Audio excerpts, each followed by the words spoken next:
Semangat pagi, Assalamualaikum warahmatullahi wabarakatuh. Perkenalkan, nama saya Barlianto dari kelas MJ 805. Pada tugas UTS kali ini, saya akan coba mempresentasikan hasil analisis mendalam mengenai implementasi bisnis Big Data pada sektor industri keuangan, yaitu asuransi, fintech lending, dan juga perbankan. Mulai dari pemahaman karakteristik data hingga proposal solusi inovatif yang kami tawarkan. Lalu, memasuki bagian pertama, kita akan mengidentifikasi bagaimana konsep 5V Big Data diimplementasikan secara konkret di Indonesia. Kelima aspek ini, yaitu volume, velocity, variety, veracity, dan juga value, merupakan pondasi utama bagi industri keuangan untuk mengubah tumpukan data mentah menjadi aset strategis perusahaan. Konsep 5V di industri keuangan sangatlah konkret. Dalam hal volume, perusahaan seperti BRI mengelola jutaan transaksi harian. Velocity ditunjukkan oleh OVO dan BCA dengan transaksi real time. Sementara variety terlihat pada data nasabah yang beragam, mulai dari saldo tabungan hingga data biometrik foto KTP. Dalam hal volume, institusi seperti Bank BRI, Akulaku, mengelola data transaksi hingga skala petai bertahun. Dari sisi velocity, kita melihat layanan seperti BCA dan OVO yang memproses transaksi secara real time dalam hitungan milidetik. Sementara itu, variety ditunjukkan oleh keragaman data dari Prudensial dan Mandiri yang mengolah data terstruktur menjadi saldo hingga data tidak terstruktur seperti foto KTP dan rekaman call center. Dua V terakhir adalah paling krusial bagi keberlanjutan bisnis. Veracity memastikan data yang digunakan untuk kredit scoring akurat, sementara value memberikan hasil nyata berupa penurunan angka kredit macet atau NPL serta peningkatan loyalitas nasabah melalui personalisasi layanan. Aspek veracity menjadi sangat krusial bagi perusahaan seperti Allianz dan juga Kredivo, di mana akurasi data di atas 90% diperlukan untuk validasi nasabah dan credit scoring.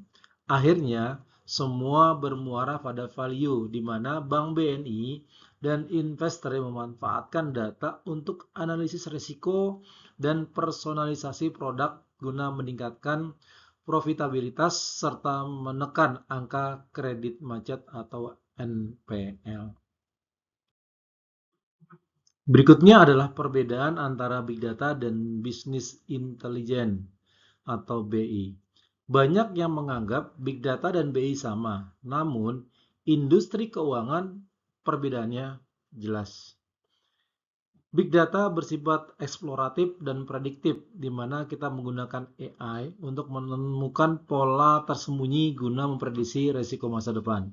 Di sisi lain, Business Intelligence bersifat deskriptif yang berfokus pada pelapor kinerja historis melalui dashboard yang mudah dipahami oleh manajemen untuk memantau kesehatan bisnis saat ini.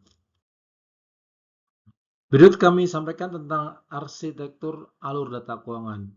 Jadi, arsitektur alur data keuangan atau alur data kita mulai dari data source seperti core banking dan Slick OJK yang kemudian memulai proses ETL untuk membersihkan data.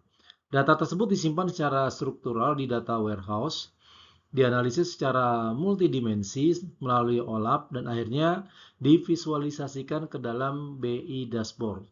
Proses ini memastikan bahwa data sampai ke tangan manajemen adalah data yang sudah bersih, valid, dan siap digunakan untuk mengambil keputusan. Sedangkan manajemen harus memantau 3 KPI. Pertama, NPL atau default rate untuk mengukur tingkat kredit masalah yang berdampak langsung pada kesehatan modal. Kedua, loan atau policy growth untuk melihat efektivitas ekspansi pasar. Dan ketiga adalah consumer acquisition cost atau CAC untuk mengukur efisiensi biaya pemasaran digital, terutama pada model bisnis vintage yang sangat dinamis. Sedangkan dimensi value yang paling relevan untuk industri asuransi, fintech dan lending, serta perbankan dan keuangan yaitu reduce cost. Fokus utama adalah efisiensi biaya. Dengan big data, verifikasi manual yang memakan waktu hari dapat diotomatisasi menjadi menit. Investasi pada sistem ini umumnya akan kembali ke modal atau ROI dalam waktu kurang dari 3 tahun melalui penekanan kerugian akibat fraud. Dengan otomatisasi berbasis big data, perusahaan dapat mencapai efisiensi operasional 20 hingga 40% dan menurunkan angka fraud hingga 25%. Investasi pada teknologi ini umumnya akan memberikan pengembalian modal atau ROI dalam waktu 1 hingga 3 tahun melalui penghematan biaya administrasi dan penekanan kerugian resiko kredit. Selanjutnya mengenai framework Big Data.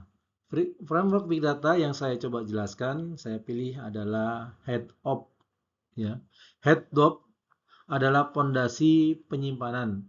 Meskipun Spark lebih cepat, HEADOP jauh lebih ekonomis untuk audit data historis, klaim asuransi jangka panjang karena berbasis disk.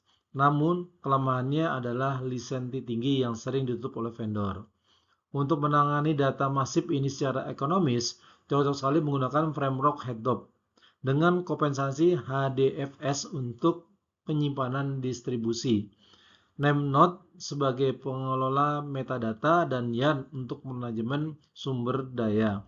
HEADOP menjadi sangat superior untuk proses base data historis klaim asuransi jangka panjang dibandingkan framework in memory seperti Spark yang biasanya jauh lebih mahal.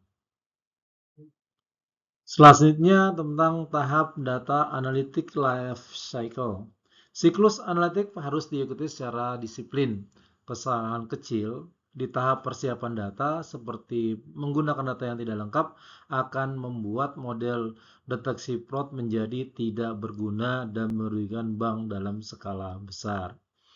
Implementasi analitik mengikuti siklus hidup yang ketat, mulai dari tahap discovery untuk memahami masalah fraud, hingga operationalize dan evaluation.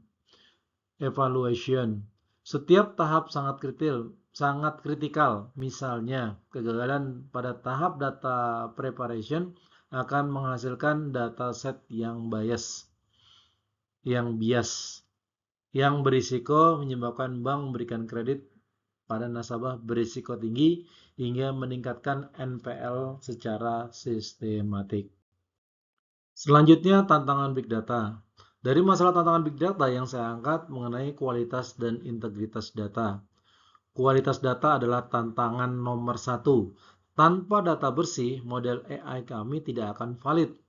Solusi seperti data fabrik memang mahal, mencapai 15 miliar rupiah. Namun, ini adalah investasi fondasi agar integrasi sistem perbankan berjalan mulus. Di industri keuangan, kesalahan data bukan sekedar masalah efisiensi, tapi masalah stabilitas bisnis. Untuk mengatasinya, saya mengusulkan solusi data fabrik, arsitektur, dan automated quality monitoring berbasis AI. Meskipun memerlukan investasi yang signifikan sekitar 4-15 miliar rupiah, dengan waktu implementasi hingga 12 sampai dengan hingga 12 bulan. Selanjutnya, veracity pada aplikasi digital. Kita bisa melihat contoh veracity pada Shopee, Gojek, dan juga Tokopedia. Rekomendasi yang akurat seperti produk, alat kesehatan setelah kita mencarinya menunjukkan veracity dan value yang tinggi. Namun, Jika aplikasi menampilkan promo umum yang tidak relevan dengan minat kita, hal itu menunjukkan rendahnya kualitas interferensi data yang dapat menurunkan pengalaman pengguna. Itu tanda masalah pada veracity data. Wawancara kami juga mengungkap isu yang membuat nasabah merasa tidak nyaman. Berikut tentang proposal Vanguard Analytics sebagai solusi masa depan. Saya memperkenalkan Vanguard Analytics. Produk ini membedakan diri dengan menggunakan alternatif data real-time AI scoring dan integrasi fraud detection dalam satu platform dengan roadmap 12 bulan. Vanguard ditargetkan mampu meningkatkan revenue hingga 25% melalui akurasi cross-selling dan menekan biaya kerugian fraud secara signifikan. Berbeda dari sistem tradisional, Vanguard menggunakan Apache Spark untuk memproses data perilaku nasabah secara instan. Target kami adalah menaikkan revenue melalui cross-selling sekaligus menekan fraud loss hingga 20%. Dan sebagai kesimpulan, Big Data bukan lagi sebuah pilihan, melainkan keharusan bagi industri keuangan untuk mencapai efisiensi, akurasi, dan daya saing di pasar digital. Demikian presentasi saya. Terima kasih atas perhatiannya. Saya tutup. Assalamualaikum warahmatullahi wabarakatuh.